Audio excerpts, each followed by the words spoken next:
Again with Teacher Roida, we are going to study religion, but before that we want to pray. For your hand, let's pray. Our Father in heaven, we say thank you for today. We say thank you for your blessing. We say thank you for everything that you have done in our life. Father in heaven, we are going to study religion. Please help us to understand our lesson today well. Thank you, Lord Jesus. We surrender this time only to your hand. In Jesus Christ's name, we always pray to you. Amen. Okay, everyone, let's prepare your religion book. We are going to start our lesson. Oke, Mak Level, semuanya sudah menyiapkan bukunya.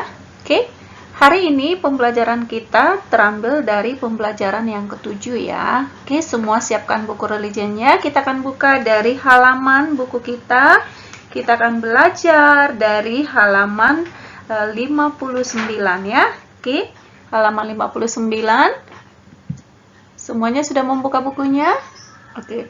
Kita akan belajar dari pembelajaran yang ketujuh, yaitu pentingnya hidup bertanggung jawab. Oke, dari pembelajaran kita hari ini, Teacher Rida berharap kamu dapat untuk memahami pentingnya tanggung jawab, lalu kamu dapat untuk mempraktikkan sikap tindakan tanggung jawab di dalam keluarga. Oke, nah kita sudah belajar ya terus tentang bertanggung jawab. Nah, sekarang perhatikan yang berikutnya. Kita akan mulai di dalam pembelajaran kita, pentingnya sikap tanggung jawab. Oke, perhatikan ya. Coba kamu lihat gambar ini. Ketika kamu melihat gambar ini, apa yang kamu pikirkan? Oke, nah mungkin pasti kamu mengatakan, wow, teacher, itu orang yang ada di dalam penjara. Nah, kira-kira menurut kamu, mengapa orang bisa masuk ke dalam penjara? Pasti dia karena melakukan sesuatu yang tidak baik. Kamu pernah mendengarkan kata korupsi? Wow, pernah mungkin ya di televisi. Korupsi, orang yang melakukan tindakan yang tidak baik. Nah, perhatikan. Nah, kita sudah belajar tentang tanggung jawab. Tanggung jawab adalah sikap atau perilaku seseorang untuk melakukan tugas dan kewajiban yang seharusnya ia lakukan. Oke? Tugas yang seharusnya harus dilakukan. Nah, ketika dia tidak melakukan tugasnya, maka dia tidak bertanggung jawab. Tetapi ketika dia menyelesaikan tugas tepat waktunya, dia adalah orang yang bertanggung jawab. Nah, perhatikan yang berikut. Oke? Sejak kecil, sikap tanggung jawab harus dilakukan supaya apa? Supaya ketika dewasa nanti kamu menjadi orang yang berhasil, ya. Orang yang sudah bertanggung jawab sejak kecil, maka akan terbiasa ketika dia sudah besar, ketika dia sudah bekerja, akan terus melakukan sikap bertanggung jawab. Nah, perhatikan yang berikutnya. Nih, korupsi adalah tindakan penyelewengan kekuasaan atau mengambil yang bukan haknya. Ini tadi yang teacher udah kasih tahu. Ya, korupsi itu adalah orang yang mengambil yang bukan haknya. Nah, perhatikan ya, korupsi adalah tindakan tidak bertanggung jawab. Itu adalah sikap berdosa ya. Kenapa? Yang seharusnya bukan haknya tapi diambil. Itu sama dengan mencuri, ya. Jika tidak bertanggung jawab. Berikutnya perhatikan, apa yang harus kita pelajari? Sikap tanggung jawab penting. Kenapa? Kenapa sikap tanggung jawab penting ya? Nah, perhatikan ya, kita akan belajar dari Kejadian yang ke-41 ayat 37 sampai 57. Oke, kamu bisa nanti membuka Alkitab kamu. Kita akan belajar tokoh Alkitab dari Kejadian 41 ayat 37 sampai dengan 57. Oke. Siapa tokoh yang dibicarakan di sini? Nah, di sini adalah Firaun adalah raja di Mesir. Nah, ketika Firaun, seorang pemimpin atau seorang raja di Mesir, suatu saat dia bermimpi ya. Firaun bermimpi sehingga membuat dia galau. Tahu kamu galau? Membuat dia risau ya, membuat dia merasa tidak senang, merasa dia takut. Nah, kamu bisa membacanya ya, Alkitab kamu, supaya kamu tahu apa sih mimpi daripada Raja Firaun itu. Nah, kalau kamu sudah membaca Alkitab kamu, tentunya pasti kamu akan bisa mengetahui apa sih mimpi Firaun itu. Firaun bermimpi dua kali ya. Yang pertama itu dia bermimpi, dia melihat 7 ekor lembu yang gemuk keluar dari sungai Nil. Nah, kemudian juga 7 ekor lembu yang kurus berdiri di samping lembu yang gemuk. Kemudian, Lembu yang kurus itu memakan habis lembu yang gemuk. Itu mimpinya yang pertama. Kamu bisa nanti baca Alkitab kamu ya, supaya kamu tahu apa sih mimpi daripada Raja Firaun itu. Nah, kamu baca apa yang menjadi mimpi kedua daripada Raja Firaun. Baca ya Alkitabnya supaya kamu paham. Nah, apa yang membuat Raja Firaun merasa galau? Ya, dia galau karena dia bermimpi, dia tidak tahu apa arti mimpinya. Lalu karena dia gelisah, dia ingin mencari tahu apa artinya. Nah, pada saat itu dia meminta orang-orang untuk mengartikan mimpinya. Ternyata tidak ada yang bisa mengartikan mimpinya. Nah, ternyata ada seseorang yang mampu untuk mengartikan mimpinya. Namanya adalah Yusuf. Ya, Yusuf dapat mengartikan mimpi Firaun dengan benar. Dia menjelaskannya. Kamu bisa baca Alkitab kamu supaya nanti kamu paham ya. Oke, nah yang berikutnya, ketika Yusuf mampu untuk mengartikan mimpi Raja Firaun, Yusuf diangkat. Dia diberikan kepercayaan untuk menjadi seorang pemimpin di Mesir. Mengapa?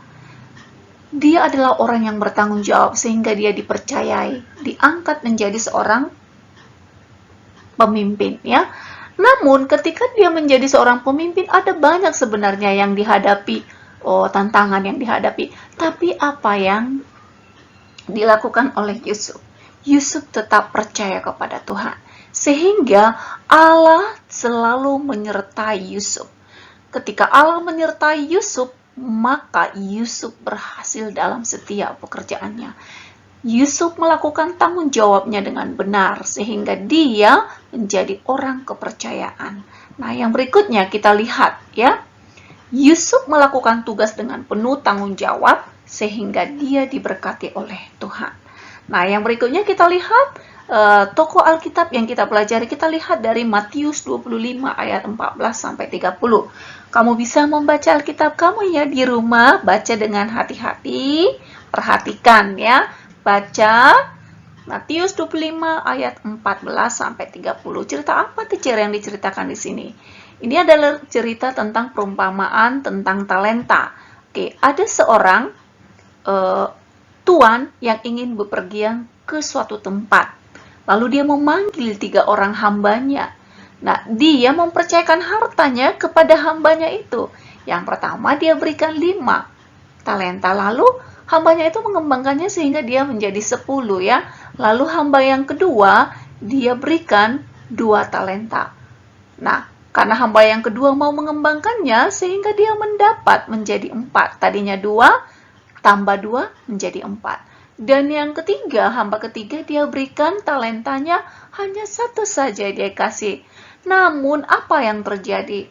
Hamba yang ketiga itu tidak mau mengembangkan. Tidak mau bertanggung jawab dengan tugas yang diberikan oleh tuannya. Sehingga apa? Hamba yang ketiga tidak mendapatkan hasil, tidak ada apa-apa yang dia dapatkan. Orang yang diberikan tanggung jawab, ketika dia mau melakukan tanggung jawabnya, maka dia akan berhasil. Tapi ketika diberikan tanggung jawab, tapi tidak mau melakukan tanggung jawab itu, maka dia tidak akan pernah mendapatkan hasil. Nah, dari kedua ini, Teacher Reda mau, kamu mau seperti yang mana? Mau hamba yang pertama, kedua, atau yang ketiga? Pastinya kamu mau hamba yang pertama dan kedua kan? Nah, karena itu Teacher Reda mau mengajak kamu sejak kecil bertanggung jawab melakukan tugas yang diberikan kepada kamu. Nah, ya, yang berikutnya, sikap tanggung jawab itu penting. Mengapa? Ya, perhatikan yang pertama, sikap tanggung jawab akan membuat orang berhasil dalam hidupnya. Orang yang bertanggung jawab melakukan tugasnya, dia akan berhasil dalam hidupnya. Seperti Yusuf tadi.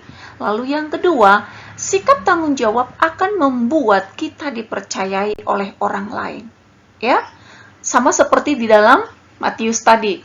Tuan itu yang mempercayakan hartanya kepada ketiga orang hambanya. Yang kedua dan yang pertama itu ditambahkan lagi. Sementara yang ketiga, karena dia tidak mau mengembangkan, itu diambil daripadanya, lalu diberikan kepada orang yang mau bertanggung jawab. Nah, Teacher Reda mau kamu belajar untuk bertanggung jawab dengan tugas yang diberikan. Tidak seperti orang yang tidak bertanggung jawab. Tidak bertanggung jawab, dia tidak melakukan tugas yang dipercayakan. Bahkan seperti yang teacher sudah jelaskan yang pertama, korupsi, dia tidak melakukan tugas yang dipercayakan, malah mengambil yang bukan haknya. Nah, sekarang coba perhatikan ini Raja Firaun ya, kenapa dia memilih Yusuf menjadi penguasa di Mesir? Karena Yusuf dapat diandalkan, dapat menunjukkan sikap yang bertanggung jawab. Lalu yang ini tadi yang teacher udah jelaskan, oke?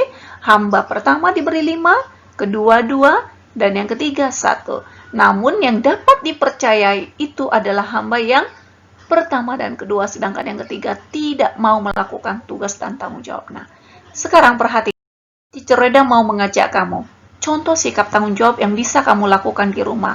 Misalnya, kamu bisa membantu ibu untuk menjaga adik, lalu kamu bisa membantu ibu menyapu halaman dan menyimpan sepatu di rak sepatu. Contoh tanggung jawab di rumah.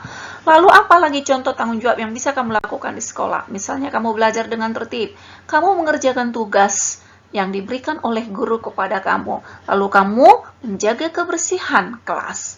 Nah, lalu contoh tanggung jawab yang bisa kamu lakukan di masyarakat, misalnya kamu mematuhi peraturan lalu lintas ya. Jadi ketika kamu ikut bersama mama naik sepeda motor, kamu harus menggunakan helm ya. Dan juga misalnya membuang sampah pada tempatnya. Lalu kamu juga bisa untuk menolong tetangga yang mengalami musibah. Ini adalah contoh-contoh tanggung jawab yang bisa kamu lakukan dalam kehidupan kamu sehari-hari di rumah, di sekolah, dan di masyarakat. Oke? Teacher Reda mau mengajak kamu, mari kamu lakukan sikap bertanggung jawab di rumah, di sekolah, dan di masyarakat. Oke? Pembelajaran kita sampai di sini. Teacher Reda mau kamu mengerjakan latihan kamu bisa membuka buku religion kamu dari halaman 66. Kamu kerjakan hanya latihan kegiatan 4 ya, nomor 1 dan 4. Lalu tuliskan di buku tulis kamu dengan rapi, kemudian kirimkan ke teacher Roida. Oke, semuanya mark level, kamu bisa mengerjakannya dengan baik. Thank you everyone. God bless you. Stay at home.